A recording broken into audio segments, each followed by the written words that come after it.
President Biden has had a full day, lifting a ban aimed at transgender troops, imposing a ban aimed at COVID-19, and expanding a mandate to buy goods made by Americans. White House correspondent Yamiche Alcindor reports on the day's events.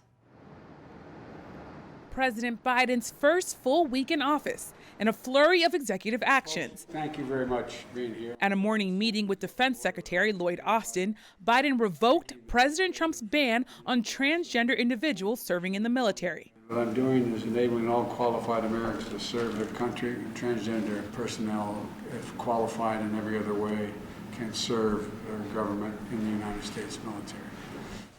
The president also issued a Buy American order. It is aimed at providing support to U.S. manufacturers. The order raises the threshold for products to qualify under existing Buy American regulations, calls for a review of waivers of Buy American requirements, and appoints an official in the Office of Management and Budget to oversee the order's implementation. The president is reimposing a COVID-19 ban on foreign travelers from the UK, Brazil, and Ireland, as well as other European countries with open borders. South Africa was also included on the list over concerns about a coronavirus variant there. Meanwhile, the Biden White House has begun its push for legislative action on a $1.9 trillion COVID relief package. On Sunday, National Economic Council Director Brian Deese and other White House officials held a call with a bipartisan group of senators. But Republicans Susan Collins of Maine and Mitt Romney of Utah said they remain concerned about the size of the package. Many others in the GOP are too.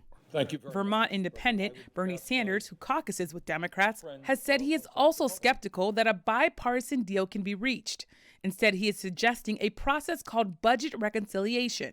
That would let the bill pass with a simple majority instead of 60 votes. For his part today, President Biden again voiced hope for a bipartisan agreement.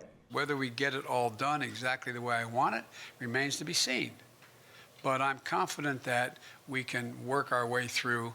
We have to work our way through because, as I've said 100 times, there is no ability in a democracy for it to function without the ability to reach consensus. Meanwhile, the looming second impeachment trial of former President Donald Trump threatens new divisions. The first step is tonight, with House managers formally delivering the article of impeachment to the Senate.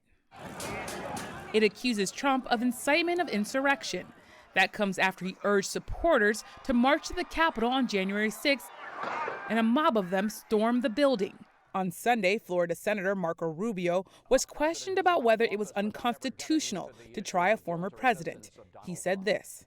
Yeah, the first chance I get to vote to end this trial, I'll do it because I think it's really bad for America. If you want to hold people accountable, there's other ways to do it, particularly for presidents. Senate Democrats, on the other hand, say it's important that President Trump be held accountable. It makes no sense whatsoever that a president or any official could commit a heinous crime against our country and then defeat Congress's impeachment powers by simply resigning, so as to avoid accountability and a vote to disqualify them from future office.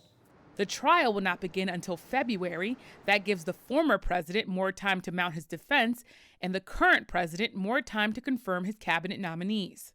That includes this evening's Senate vote to confirm Janet Yellen as Treasury Secretary. Next up, Antony Blinken, the nominee for Secretary of State.